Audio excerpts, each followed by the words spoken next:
8.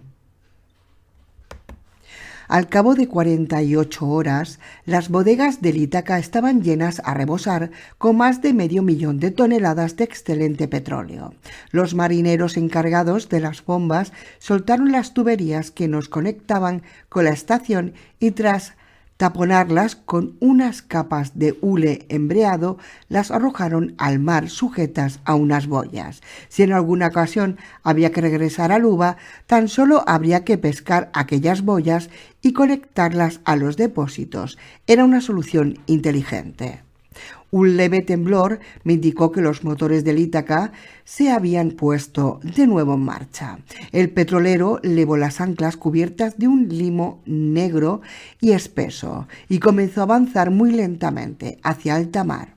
Antes de abandonar el puerto, varios soldados que estaban situados al otro lado de la alambrada en la proa, los hilotas. ¿De qué me suena ese jodido nombre? Subieron 4 féretros envueltos en una bandera y tras disparar una descarga al aire, los arrojaron ceremoniosamente al mar. El TSJ había hecho estragos entre los heridos, como era de esperar. El Ítaca iba ganando velocidad a medida que se acercaba a mar abierto. El viento comenzaba a refrescar y era cada vez más molesto. Justo cuando me daba la vuelta para entrar de nuevo en el barco, me quedé petrificado, contemplando la proa. Me frotó los ojos, estupefacto. En medio de todos los soldados que saludaban ceremoniosamente a los ataúdes que se hundían, estaba el coloso negro que había dirigido el grupo de desembarco. Y pese a que le habían mordido al menos 2 veces, el muy cabrón tenía un aspecto excelente y desde luego no era un no muerto. 9. Matadlos.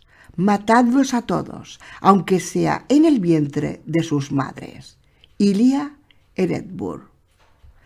Radio Estación Hanegul 9, Wonsan, Corea del Norte. El teniente Jung Mong-ko se aburría. Llevaba más de 7 horas de su turno y, como todos los días, desde hacía más de un año su pantalla reflejaba lo mismo que el día anterior. Nada. La radioestación de escucha lejana Hangeul 9 era el 9º y mayor puesto de radioescuchas de una serie de más de 100 estaciones repartidas por toda la geografía de Corea del Norte. Aquella estación, como todas las demás de la serie, se habían construido en los años 60, con el propósito de monitorizar todas las conversaciones de radio que se pudiese cruzar en Corea del Sur.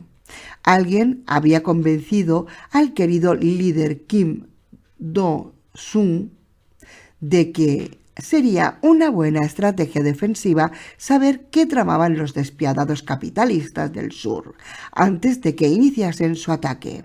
Y escuchar sus conversaciones de radio había afirmado el entusiasta promotor de la idea. Era la mejor manera de saberlo. En lo que había caído el audaz promotor de la red Hangeul era que las conversaciones de radio de Corea del Sur ya se contaban por millones en los años 60, en la época del despegue económico del tigre asiático. Muchas más.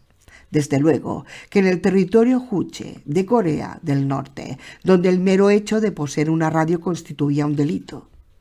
Escuchar, clasificar y traducir todas las transmisiones era habitualmente imposible, sobre todo para los escasos medios técnicos de aquel país atrasado y empobrecido. Así que aquella idea, después de 2 años de trabajo y una inversión millonaria, había quedado discretamente apartada. Por su parte, el padre de la misma había visto su brillante carrera militar truncada bruscamente por una bala del calibre 9 milímetros. Así se pagaban los fracasos en el paraíso de los trabajadores.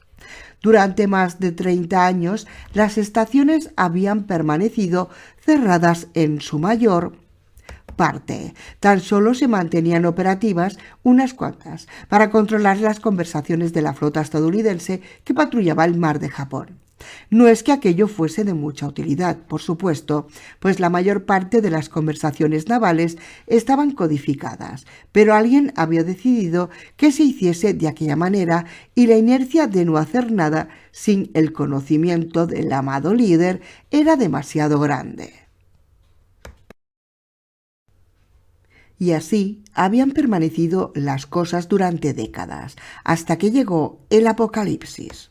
Al principio, las noticias que llegaban desde las embajadas repartidas por todo el mundo eran ciertamente confusas.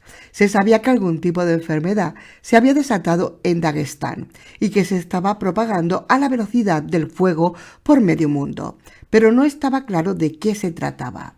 No faltó quien afirmó que todo aquello no era más que una cortina de humo destinada a enmascarar un inminente ataque del sur contra el norte, y de hecho, la proverbial paranoia del régimen norcoreano activó todas sus líneas de defensa.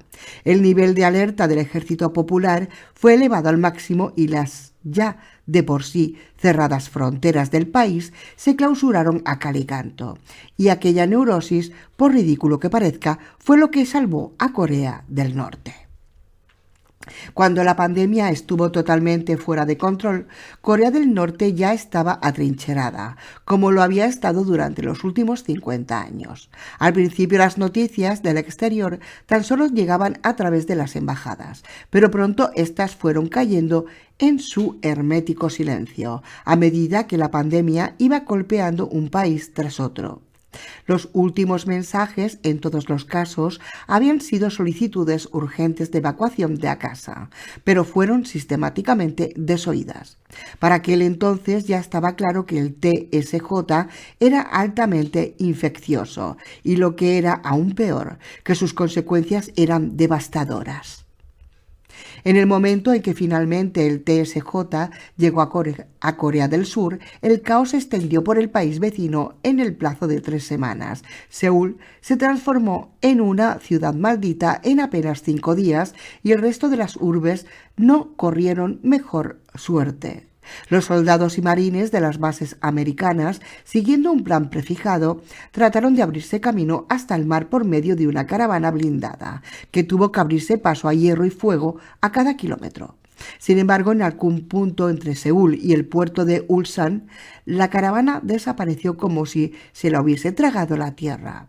Haber escogido como punto de evacuación una ciudad de más de 1 millón de personas había resultado ser una decisión nefasta.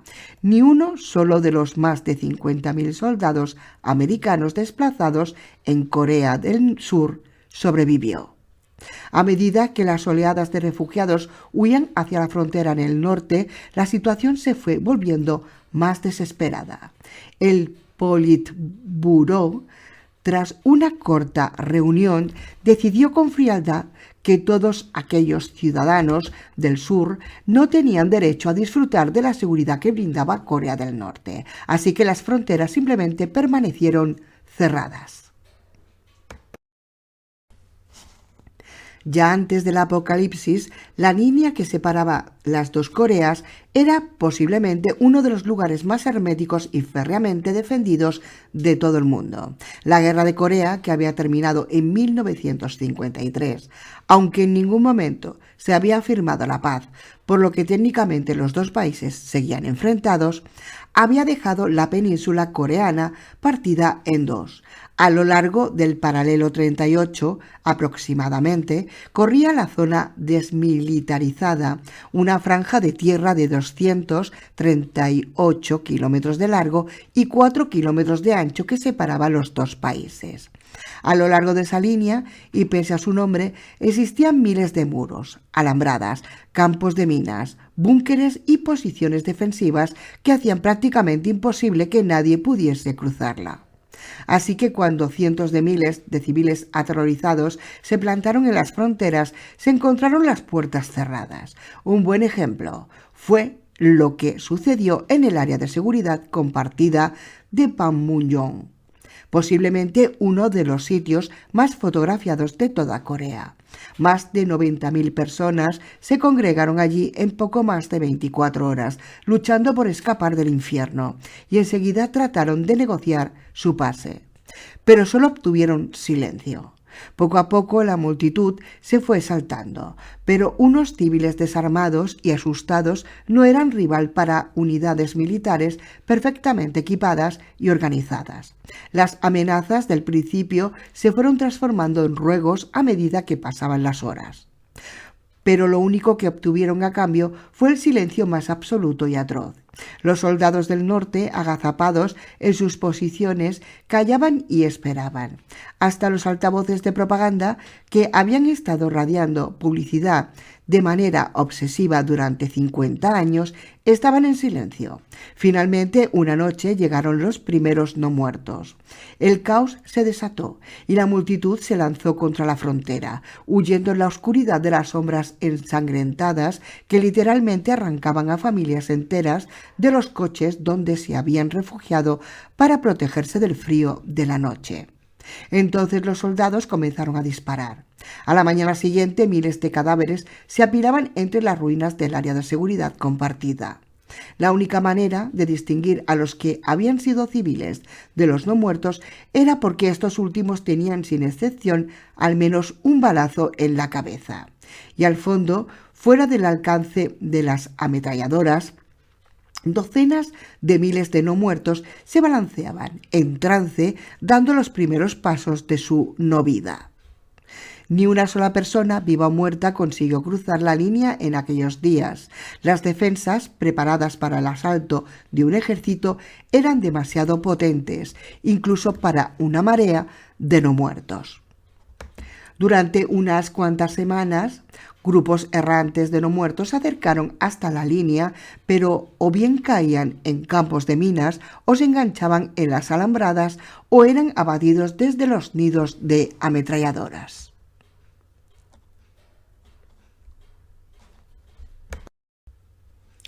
Tampoco pudo cruzar nadie por aire ni por mar. En 5 o 6 pequeños pueblos pesqueros llegaron barcos cargados de refugiados, pero las autoridades los bombardearon antes de que llegasen a tierra. En uno de los casos, el responsable local, incapaz de asesinar a sangre fría a más de 600 niños, permitió que tocasen tierra. En menos de 3 horas, un destacamento del ejército se presentó en el pueblo para solucionar aquel error. Y de paso, y por precaución, eliminaron también a los 6.000 habitantes de la ciudad. El amado líder Kim Jong-il había decidido ser implacable, y el ejército popular cumplía las órdenes sin hacer preguntas. No faltó quien lo intentase por su cuenta, en solitario o en pequeños grupos que a bordo de veleros tocaban tierra al norte de la línea de demarcación. Sin embargo, en un país cerrado al exterior, desde hacía más de 50 años, destacaban como pulgas sobre una sábana blanca y eran detenidos enseguida. Aquello suponía su muerte y normalmente también la de la persona o personas que los habían localizado y detenido. Los escuadrones patrióticos de limpieza y contención, como llamaban a los grupos volantes que vigilaban la frontera, dispararon miles de cartuchos durante aquellas semanas convulsas. Toda precaución era poca. Finalmente la situación se fue normalizando. Los grupos de no muertos que se acercaban a la frontera eran cada vez más reducidos y esporádicos y se les eliminaba fácilmente. Por supuesto, en Corea del Sur quedaban millones de no muertos, pero se encontraban casi todos ellos demasiado lejos de aquella frontera maldita. Además, estaban muy ocupados cazando a los pocos supervivientes que habían quedado en el sur. Y así se escribió la historia, gracias a la paranoia de Kim Jong-il y su régimen, y por una increíble carambola del destino, Corea del Norte fue el único país de la Tierra que sobrevivió al apocalipsis sin que ninguno de sus ciudadanos se transformase en no muertos dentro de sus fronteras. El atrasado régimen comunista se transformó de golpe y porrazo no solo en una de las naciones más adelantadas de la Tierra, sino en la única nación superviviente. Pero sabían, o al menos sospechaban, que tenían que haber más gente ahí fuera. Otros países tenían que haber sobrevivido, o al menos parte de ellos, y era imprescindible saber quiénes eran y dónde estaban. El problema era cómo averiguarlo. Irónicamente, aunque estaban seguros detrás de sus muros, eran prisioneros dentro de sus fronteras. No es que aquello importase mucho, naturalmente, ya que todos los ciudadanos de Corea del Norte llevaban siendo prisioneros desde hacía medio siglo. De hecho, la mayor parte de la población había seguido haciendo su vida diaria sin haberse enterado ni siquiera de la existencia de los no muertos y de la caída de la civilización. Pero el Politburó necesitaba saber. Y entonces alguien se acordó de la olvidada y polvorienta red Hangeul. Si quedaban supervivientes organizados, tenían que comunicarse de alguna manera, y Hangeul podía detectar emisiones de radio o microondas en cualquier lugar del globo. Lo que antes había sido algo inútil debido al exceso de señales en el aire, de repente se transformaba en el instrumento perfecto, y la red había sido activada de nuevo. El teniente Jung no sabía nada de esto, por supuesto. 1 año y medio atrás lo sacaron en plena noche de su cuartel cercano a la frontera china y lo trasladaron a una escuela de telecomunicaciones donde le impartieron un curso acelerado de 3 meses antes de destinarlo a la estación 9. Y no pasaba un solo día sin que Jung se preguntase si todo aquello no sería un castigo por alguna falta que había cometido. Ciertamente el trabajo en la estación 9 era cualquier cosa menos divertido. En largos turnos de 10 horas, los operadores permanecían ante sus pantallas, con los cascos puestos la mayor parte del tiempo, tratando de detectar alguna señal en el radioespacio. Sin embargo, lo único que se captaban era estática e interferencias, principalmente. Habían localizado un total de 1.156 señales de radio estables en todo el mundo. La mayoría pertenecía a estaciones que funcionaban en modo automático y que seguían emitiendo un mensaje pregrabado una y otra vez. Muchas eran estaciones meteorológicas que radiaban su parte diario y otras como las del aeropuerto de los Rodeos en Tenerife o la del Museo Nacional del Arte Copenhague. Eran señales organizadas de grupos de supervivientes, pero sin que interviniese ningún ser vivo en su mantenimiento. Incluso habían localizado una emisora de música country situada en algún lugar de Tennessee que, gracias a un potentísimo generador de emergencia, seguía lanzando música al aire de forma automática casi 2 años después de que su último empleado hubiese muerto. Lo que realmente interesaba eran las otras, las de los pocos asentamientos humanos que quedaban en pie, pero la mayoría eran señales de pequeños grupos miserables y aislados o de islas que amenazaban con hundirse en el caos y la hambruna, como Tenerife, lugares que no tenían el menor interés para el Politburó. Seguramente habría muchas más, pero de una intensidad tan débil que no podían captarlas ni siquiera las enormes orejas de la red Hangeul. Aunque estaban seguros de que tenía que haber algún otro buen asentamiento en el exterior, y eso era lo que les interesaba. Y por supuesto, las anomalías. Jung se estiró y tras quitarse los cascos se pasó la mano por el pelo cortado al uno. Discretamente echó un vistazo alrededor y el capitán al cargo de su sección había salido un rato. Jung sospechaba que para poder echar un trago en la intimidad y había dejado solo a los 2 tenientes en la cavernosa sala de la estación 9. «¡Ey, Park! ¡Park!». Jung tironeó de la manga del soldado situado a su lado, otro teniente que compartía con él uno de los aparatos de escucha. Y barrido. «¿Qué quieres? Como el capitán Kim vea que no estamos controlando el espectro de la escucha, se nos va a caer el pelo». «No te preocupes», replicó Jung. «El capitán ha tenido su habitual ataque de sed de media tarde». Ambos jóvenes rieron. «Y no volverá hasta dentro de al menos media hora. Creo que podemos hacer una pequeña pausa para fumarnos un cigarrillo». «¿Y qué pasa con la escucha?», preguntó Park. dubitativo, señalando el equipo de barrido de señal con la mano, mientras que con los ojos seguía el paquete de cigarrillos chinos que sostenía el sonriente Jun. «Seguiremos escuchando», replicó Jun, «pero a través de los altavoces, pedazo de tonto». Jun pulsó una tecla del equipo de escucha, una reliquia de la era soviética llena de válvulas y luces, y de pronto toda la sala se llenó del sonido de fondo de la estática, la misma que los dos jóvenes soldados llevaban escuchando desde hacía horas. «¿Lo ves?», dijo Jun, mientras encendía 2 cigarrillos a la vez. «Podemos estar fumando y charlando y al mismo tiempo cumpliendo con nuestro deber.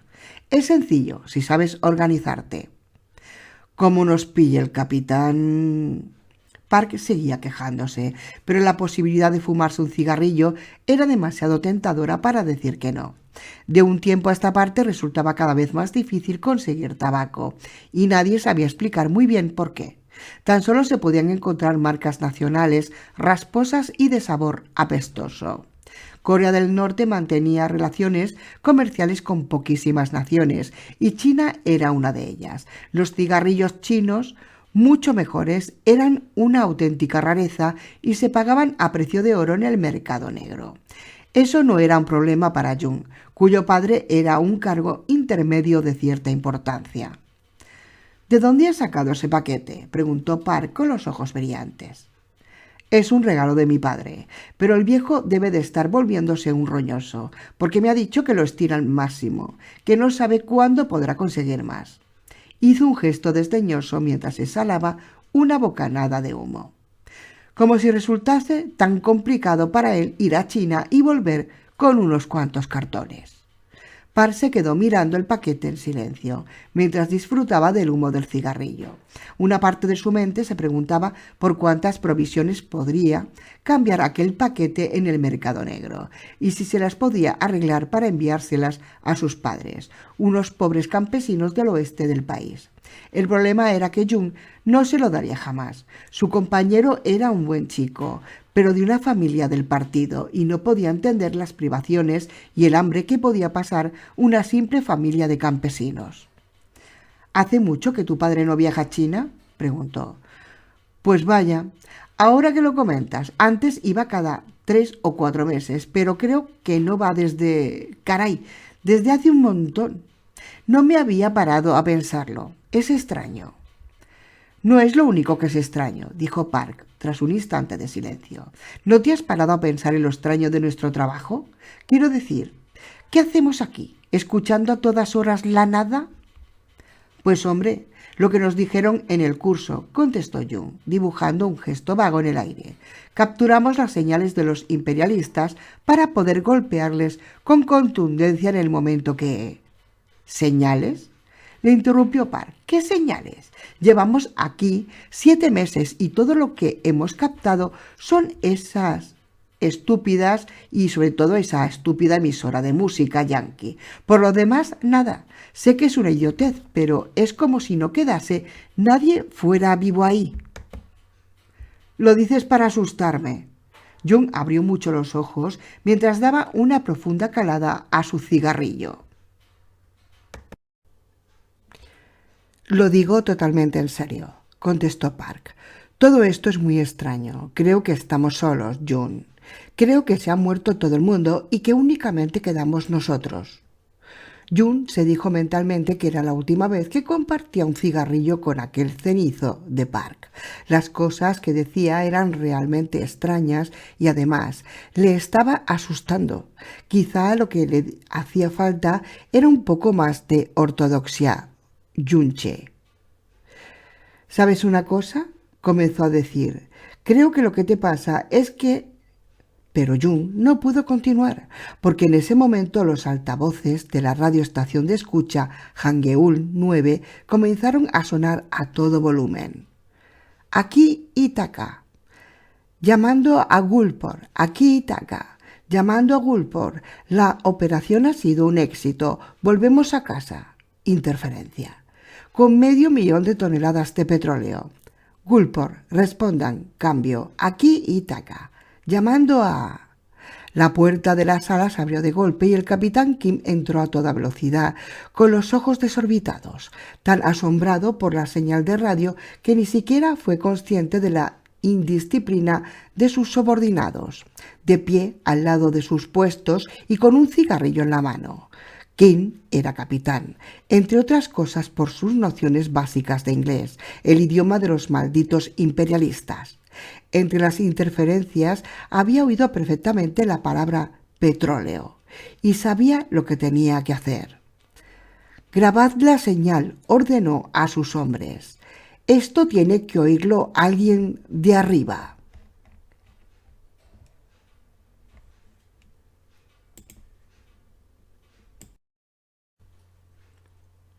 10.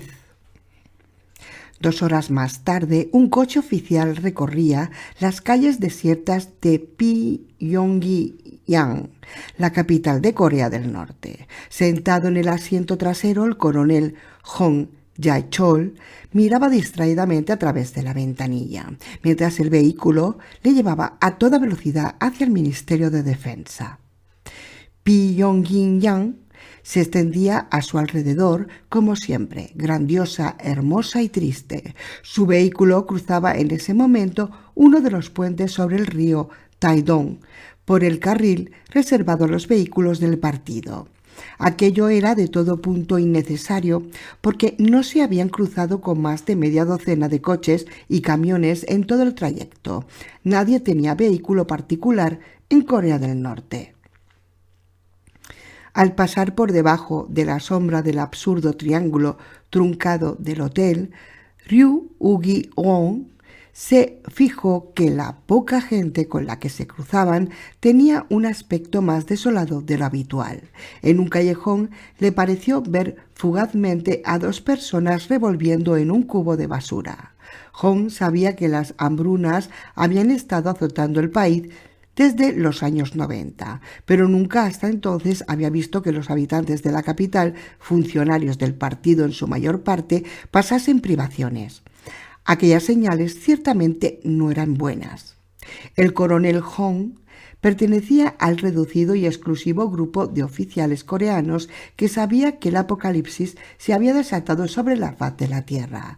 De unos 45 años, alto para la media del país, fibroso, las primeras manchas de canas comenzaban a aparecer en su pelo negro. Fervoroso seguidor de la ideología Juche, había sido miembro de los escuadrones volantes encargados de eliminar a los pocos temerarios que habían conseguido cruzar la línea de demarcación que separaba el sur del norte e incluso la frontera con China. Si alguien quisiera saber cómo era realmente el coronel, muy pocos podrían responder con certeza, ya que casi nadie le conocía a fondo. Por un lado, sus compañeros de la escuela de oficiales dirían que Hong era un tipo experimentado, maniático y cumplidor, aunque muy reservado y silencioso. Los que habían servido bajo su mando, por su parte, afirmarían que era un cabrón sin entrañas, capaz de hacerte reventar con tal de cumplir las órdenes. Los que se habían visto obligados a enfrentarse a él no dirían nada, por el sencillo motivo de que todos ellos estaban muertos. En lo que todos estarían de acuerdo, sin duda, era en que Hong era un militar disciplinado.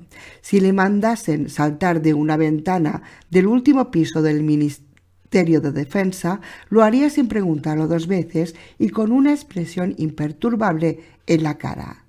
El deber es lo primero.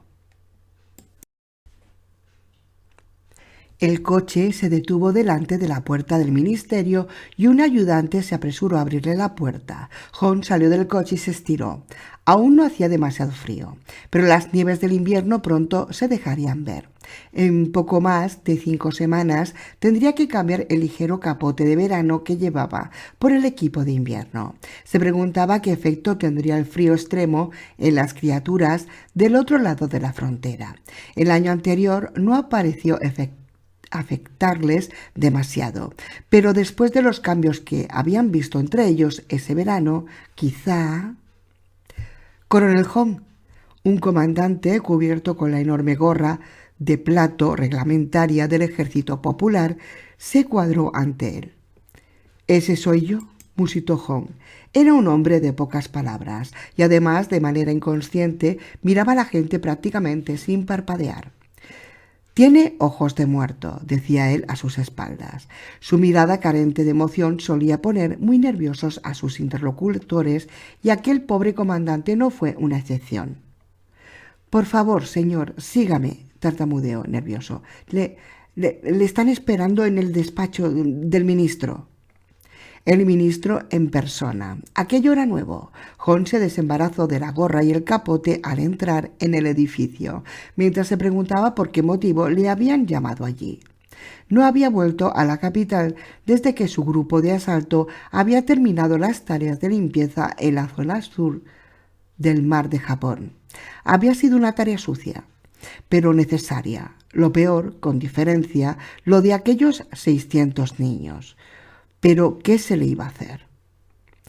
No se hacía ilusiones. Sabía que haber dirigido aquella operación le había transformado en una carta marcada de la baraja. Incluso en medio del horror del apocalipsis, si algún día llegaba a trascender lo que había hecho en aquel pueblo, la gente le miraría con espanto. Y además, él sabía quién había dado la orden directa de las masacres y por qué la había dado, por lo que a sus superiores su presencia les resultaba doblemente incómoda.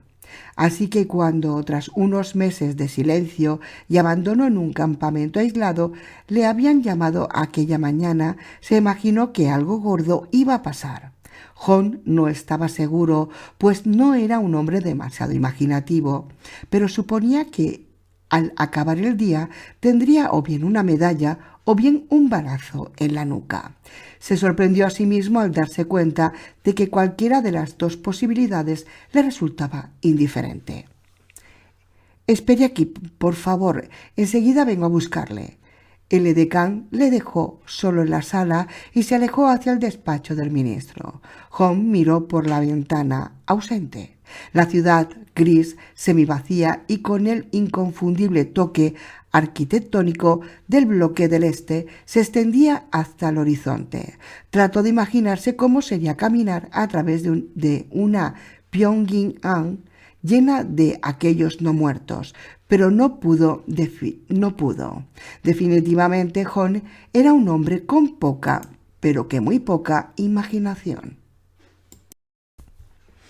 «Por favor, sígame». El edecán había reaparecido por la otra puerta, echando un último vistazo a su uniforme, para estar seguro de que todo estaba en orden e impoluto. Hong entró en la habitación. El vicemariscal Kim Jong-chung, ministro de Defensa de la República de los Trabajadores de Corea del Norte, le esperaba sentado en la cabecera de una larga mesa de juntas. Sentados a su lado estaban otros 3 hombres, todos ellos uniformados, a los que Hong no conocía. Con una vaga inquietud se dio cuenta de que él era el militar de menos rango de los presentes en la sala. «Coronel, tome asiento, por favor», le invitó el ministro amablemente mientras un ayudante le acercaba un grueso dossier. «Permítame que le presente a los generales Kim, Chong y Lee. Forma parte del equipo de asesor de nuestro amado líder Kim Jong-2 para esta situación especial». Hong se sentó sin prestar demasiada atención a los nombres. Era evidente que aquellos hombres solo estaban allí como testigos de la reunión, para dar fe de que lo que se dijera y de las respuestas correspondientes, lo que fuera que tuvieran que decirle, lo formularía el ministro. Así que ellos generales no importaban, pese a su rango. Por tanto, se limitó a sentir con la cabeza y clavó su mirada sin parpadear en el ministro. «Permítanme que les presente a nuestro hombre», comenzó el ministro. «El coronel Hong es un miembro destacado y experimentado de las fuerzas especiales. Antes de esta situación especial, ya tenía un dilatado currículum.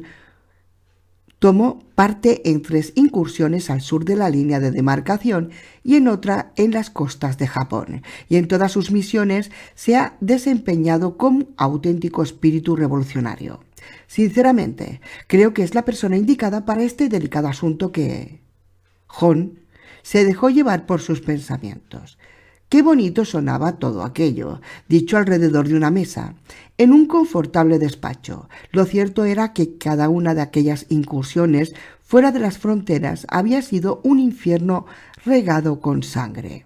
Las 3 de Corea del Sur habían tenido como objetivo realizar operaciones de espionaje y sabotaje, y en la última de ellas había vuelto con un balazo en una mano que le había hecho perder la mitad de 2 dedos.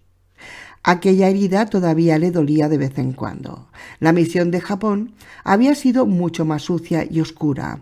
El objetivo era secuestrar a ciudadanos japoneses para llevarlos a Corea y poder utilizarlos como instructores de idioma y costumbres en las escuelas de espías.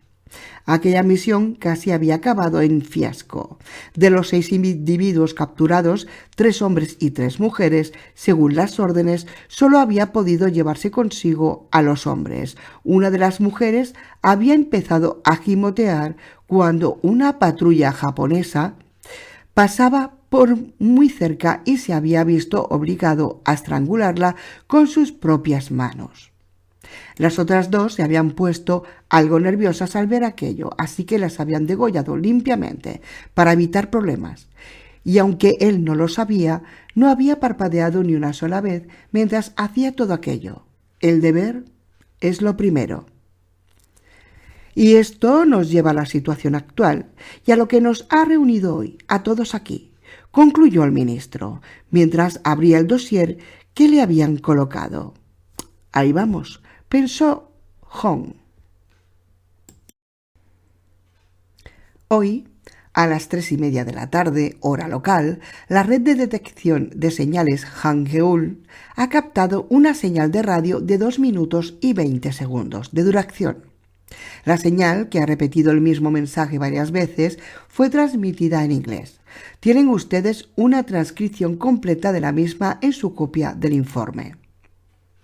Durante unos segundos se oyó en la sala del sonido de hojas de papel. Entonces el jerarca coreano continuó hablando.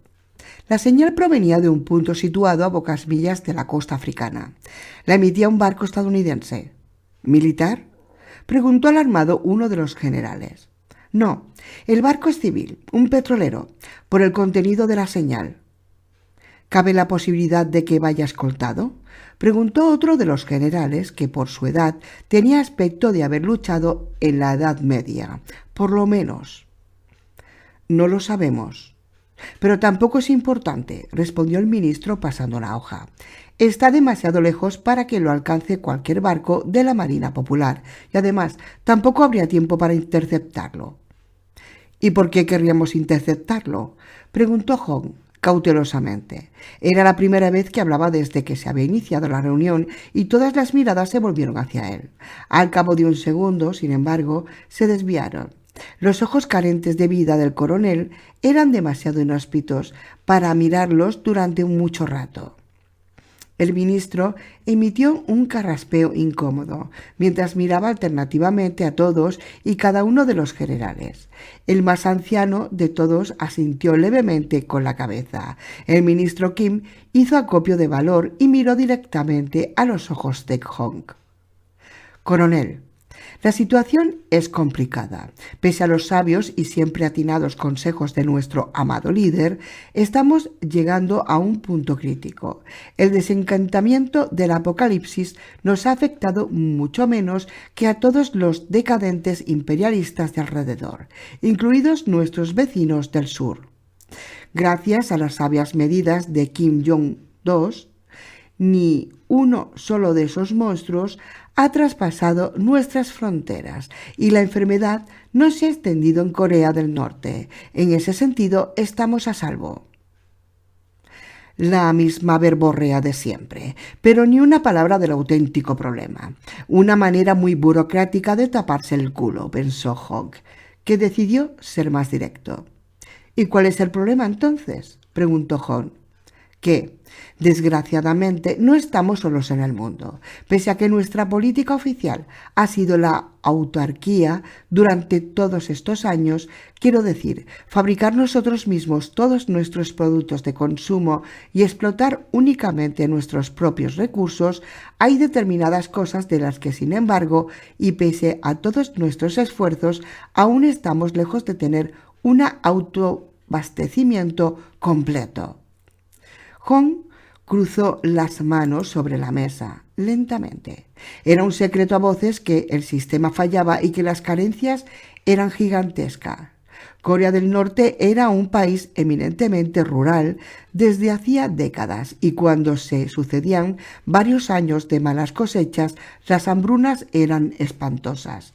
Años atrás incluso se habían visto obligados a aceptar la humillante ayuda norteamericana en forma de grano y medicamentos para superar la amenaza de la muerte por inanición de zonas enteras del país. Aquello había salvado millones de vidas, pero para la gente como John había supuesto una afrenta mortal y una vergüenza difícil de soportar. El coronel era un juche convencido y creía firmemente que Corea del Norte debía mantenerse por sí misma y permanecer ajena a las influencias imperialistas del exterior. ¿Y bien?, dijo sin alterar en lo más mínimo su rostro. Camarada ministro, creo que podemos vivir perfectamente sin cigarrillos chinos o cerveza japonesa de contrabando. Sin duda, coronel. Pero sin petróleo estaremos de rodillas antes de 3 meses. El petróleo, el maldito petróleo. Eso es, claro. Entiendo, dijo lentamente, mientras asimilaba la información. ¿Cómo de mala es la situación? El ministro volvió a mirar nerviosamente al general anciano, que nuevamente sacudió la cabeza de forma casi imperceptible. A John le recordaba a una tortuga inmensamente vieja y fea y calva. Es catastrófica. El abastecimiento de petróleo a la República Popular de Corea era algo que hacían en exclusiva nuestros camaradas de China. Desde que se desató el apocalipsis no hemos recibido ni una gota. ¿Los chinos nos han cortado suministro? No exactamente, contestó el ministro con la voz algo temblorosa. ¿Entonces qué? Creemos que no queda absolutamente nadie con vida en China, descontando algún grupo disperso. Aparte de los no muertos, las zonas industriales donde estaban los depósitos y las refinerías quedaron arrasadas cuando Pekín intentó contener la plaga con explosiones termonucleares. No podemos obtener nada de ahí. ¿Para cuánto nos queda? La industria pesada está prácticamente paralizada y la industria ligera está funcionando solamente a 1/4 de su capacidad. La gasolina está totalmente racionada, incluso en el ejército popular, y estamos haciendo acopio para el invierno, pero aún así no será suficiente. Coronel, dentro de 3 meses como máximo habremos acabado con nuestras reservas. Este invierno mucha gente morirá de frío. Es prioritario capturar ese barco y a su tripulación, coronel. John se volvió hacia el viejo general Tortuga, que era quien había hablado con una voz quebradiza. El anciano continuó. Tenemos que averiguar cuál es el puerto donde consiguen el petróleo y ponerlo bajo el control del ejército popular cuanto antes. Si obtenemos una fuente constante y fiable de petróleo, coronel, intervino el ministro, la situación cambiaría radicalmente. No solo garantizaríamos la viabilidad de la República de Corea, sino que tendríamos el impulso necesario para el plan maestro que nuestro amado líder ha trazado. Con petróleo seremos invencibles. ¿Invencibles? Piénselo, coronel. No queda ningún país con tal en el mundo. Tan solo Corea del Norte ha sobrevivido al apocalipsis. El ministro hablaba con voz entrecortada por la emoción. Una vez que tengamos garantizada una fuente de combustible que mueva nuestros barcos, nuestros tanques y nuestros aviones, conquistar el mundo entero será un juego de niños. Esos pequeños restos de supervivientes asustados y dispersos que están por aquí y por allá, aferrados a los restos de una bandera, no supondrán rival para nuestras gloriosas fuerzas. Es el destino manifiesto de nuestro amado líder, coronel. Expandir el juche por todo el mundo. El camarada Kim Jong-2 puede ser el primer gobernante de todo el mundo. Todo un mundo unido bajo la ideología juche y en el que los coreanos seremos la fuerza dirigente. Los tres generales, sentados a la mesa, comenzaron a aporrear el tablero ruidosamente, para aplaudir las palabras del ministro, que resoplaba rojo de satisfacción. ¡Ay, gente! ¡Ay, mi gente! ¡Qué pena me da que el mundo lo mueva el poder y no el amor! Da pena, da muchísima pena. Sigo. Hong advirtió las miradas entusiasmadas de los militares. El plan era ambicioso, pero si salía bien, las implicaciones serían asombrosas. Por primera vez en la historia tan solo existía una potencia en el mundo y esa era Corea del Norte. Kim Jong-2 tenía la posibilidad de conseguir aquello que Alejandro, Gengis Khan, César, Napoleón o Hitler tan solo habían podido soñar: ser el dueño del mundo, lo que yo digo, el amo total de la tierra. Coronel, su misión es servir de punta de lanza. Por la transmisión sabemos hacia dónde se dirige ese barco. Va hacia Gulfport, una pequeña ciudad situada al sur de Estados Unidos. Usted y un grupo selecto de 300 hombres volarán hasta allí y capturarán ese barco y a su tripulación, o al menos descubrirán cuál es la fuente de petróleo de la que están nutriendo. Una vez que lo haga, nada se interpondrá entre el destino y nosotros. Cumpliré mis órdenes, camarada, ministro, pero creo que se están olvidando de una cosa, dijo el coronel, escogiendo sus palabras con mucha cautela. Los no muertos están por todas partes, miles de millones de ellos. Ni siquiera el ejército popular puede acabar con esas criaturas. ¿Cómo pretende que conquistemos el mundo con esos seres deambulando por todas partes? Una nueva mirada entre el ministro y el general anciano, un nuevo sentimiento de este. Verá, coronel, dijo lentamente el ministro Kim con una sonrisa de satisfacción. Lo cierto es que a esos seres, a esos no muertos, no les queda demasiado. ¿Cómo dice? Hong, estupefacto, parpadeó por primera vez en toda la reunión. Los no muertos. Kim sonrió. Se están muriendo. Todos ellos. 11. Lúculo, ven aquí inmediatamente, maldito gato. Lucía resopló furiosa mientras por enésima vez trataba de capturar al enorme persa que la observaba con un brillo divertido en los ojos. Durante la primera semana a bordo del Ítaca, Lúculo se había convertido en uno de los pasajeros más populares. Había sobrevivido muy pocos gatos en todo el mundo y los oficiales y marineros del barco habían caído seducidos de inmediato por el encanto felino de aquel pequeño bribón naranja. Durante días, Lúculo había paseado con entera libertad por todo el barco, al menos por la mitad trasera, ya que la zona delantera, la de los hilotas, estaba totalmente aislada.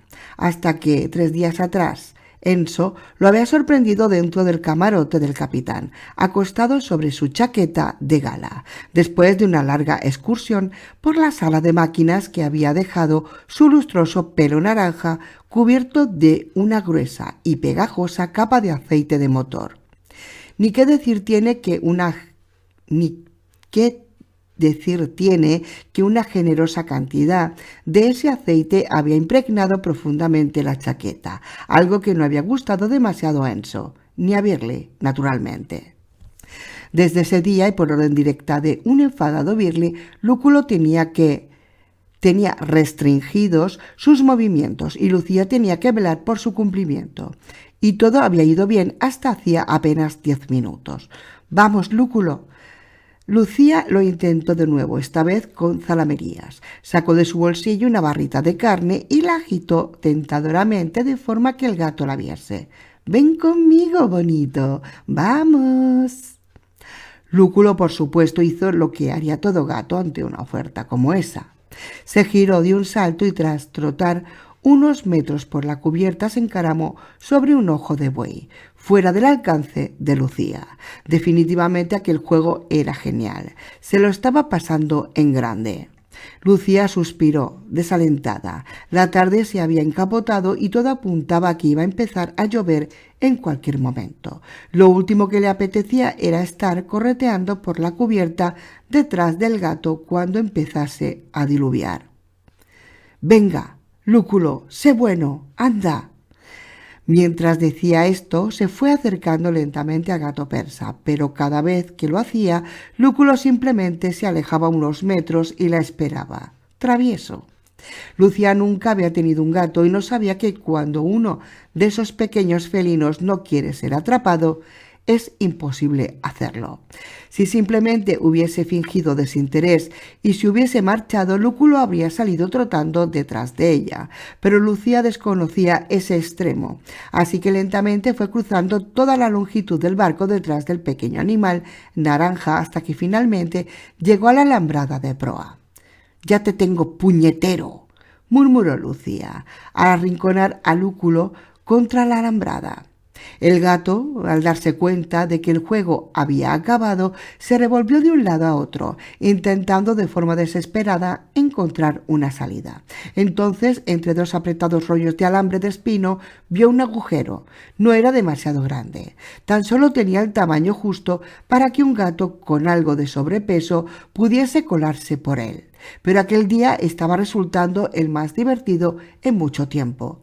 Como un rayo, Lúculo se lanzó por la hendidura de la alambrada, dejándose un buen puñado de pelos naranjas en el intento. Lucía hizo un último gesto desesperado para atraparlo, pero tan solo pudo rozar su rabo. Frustrada, dio un puntapié a una tubería mientras soltaba una sarta de juramentos dignos del mejor camionero. «¿Y ahora qué hacemos, Lúculo?» «Voy a decirle a tu dueño que se encargue de ti, puñetero gato». Lucía se quedó callada de golpe. Un hombre se había asomado por una de las escotillas de la cubierta de proa, al otro lado de la alambrada, y tras encender un cigarrillo, caminaba con tranquilidad hacia el gato con las manos en los bolsillos. El hombre, de unos 30 años, vestía el uniforme de camuflaje reglamentario del ejército americano y cojeaba ligeramente. Al llegar a la altura de Lúculo, se agachó y pasó la mano por el lomo del animal, que inmediatamente comenzó a ronronear de satisfacción, mientras estiraba todo lo que le permitiesen sus tendones. El gato había decidido que por aquel día dejaba de corretear. El soldado sujetó a Lúculo en sus brazos y se acercó a la alambrada mientras le rascaba tras las orejas. Buscó un hueco a través de la red de espino y con muchísimo cuidado pasó el gato a través de la alambrada hasta depositarlo en los brazos de Lucía. Ella lo observó fijamente. Era alto, muy moreno, casi cetrino, de pelo negro y con unos profundos ojos marrones. Resultaba evidente que tenía sangre indígena, apache o azteca, lo más probable. Por eso Lucía se quedó muy sorprendida al leer Dovhansky en la etiqueta de la solapa del uniforme. Muchas gracias, señor Dovhansky. Si no es por usted, nunca hubiese atrapado a este gamberro». El hombre se quedó paralizado por un momento y de repente rompió a reír. Era una risa fresca, sana, liberadora. Miró a Lucía con expresión divertida y arrojó el cigarrillo al suelo. «Mi nombre es Carlos Mendoza», dijo en español con un marcado acento mexicano. «El Dovhansky del uniforme no sé quién es. A mí me lo dieron así cuando llegué a Gulfport, por lo que supongo que el maldito güero que llevaba antes este uniforme ya debe de llevar mucho tiempo muerto o paseando como esas jodidas almas en pena, si me permite la expresión. Pero, ¿quién es usted, señorita?» «Me llamo Lucía y vengo desde España», musitó la joven con un hilo de voz, como hipnotizada ante la mirada profunda del soldado. Nuestro barco naufragó en medio de la tormenta y la tripulación del Ítaca nos rescató. Y entonces yo estaba siguiendo a Lúculo, que se había escapado, pero no me hacía caso, y entonces... De repente Lucía se dio cuenta de que estaba murmurando incoherencias, como cada vez que se ponía nerviosa. Se maldijo interiormente. «¿Qué le ha pasado en la pierna?», preguntó bruscamente, para cambiar de tema. «¿Está usted cojeando?» «Esto», replicó el mexicano, sin darle importancia, «fue el otro día, cuando bajamos al puerto, para conectar esas pinches mangueras. No es nada». «¿Un no muerto le hirió?» Lucía dio un paso atrás, inconscientemente. «Sí, pero no pasa nada, señorita. En un par de semanas, como mucho, estará cicatrizado». Fue un mordisco muy superficial. El muy cabrón me atacó por detrás mientras estaba disparando. Ni le vi venir. Por suerte le faltaba media mandíbula, así que la dentellada no fue demasiado profunda. Lucía se le quedó mirando, como alucinada. Sabía que el virus TSJ era terriblemente infeccioso. Había visto cómo los infectados se transformaban en no muertos en cuestión de minutos. Y allí tenía aquel hombre, tan campante delante de ella, comentando que un maldito no muerto le había mordido con la misma naturalidad del que cuenta: «Oh, por cierto, ¿no te vas a creer a quien vi en el supermercado?» «¿Eres inmune? ¿No te afecta el TSJ? Eso es increíble». El soldado volvió a reír, esta vez con una risa más amarga. Tenía una voz profunda que a Lucía le recordó la de Benicio del Toro. «Oh, claro que no, señorita, ya me gustaría. La pinche verdad es que no hay nadie inmune al TSJ. Nadie. Este virus es un cabrón de la peor especie, ya sabe. Una vez que te atrapa, te ha chingado para el resto de tu vida». «Entonces, ¿cómo demonios?», comenzó a preguntar Lucía, pero en ese momento oyó una voz a sus espaldas. «Señorita, por favor, aléjese de la valla. Y tú, jodido hilota, 3/4 de lo mismo. A más de 2 metros de la alambrada, ya lo sabes. No nos obligues a tener que pedírtelo 2 veces o haremos que las tripas te salgan por la espalda. Muévete». Lucía se dio la vuelta. 2 marineros del Ítaca y uno de los oficiales, impoluto uniforme azul naval, estaban de pie, envueltos en chubasqueros de tormenta y armados con fusiles de la M16. Llevaban las armas sin seguro, y Lucía se fijó que aunque no apuntaban al soldado, los dedos estaban en los gatillos. Carlos Mendoza levantó los brazos lentamente y se alejó de la alambrada caminando hacia atrás, sin apartar la vista de los marineros ni un segundo. Su expresión era una mezcla de orgullo, desprecio y angustia. «No se preocupen», tal como lo pronunciaba sonaba «preocupen». «No la he tocado, ni a ella ni al jodido gato. Solo estábamos hablando, no más». «¿Es cierto eso?». El oficial miraba al mexicano con una expresión inescrutable en el rostro. «¿No les ha tocado?». «No», mintió Lucía, sin saber muy bien por qué lo hacía. «No nos ha tocado a ninguno de los dos». «Bien, vuelva a popa, por favor, y no se acerque a esta zona sin comunicarlo primero. Estos hombres son criminales peligrosos, gente de la peor ralea». «Hasta luego, Lucía», se despidió el soldado mientras desenroscaba una petaca y le daba un trago. «No te olvides de Carlos Mendoza. Si me necesitas, di que eres de los justos. Quién sabe, quizá volvamos a encontrarnos». «¿Los justos?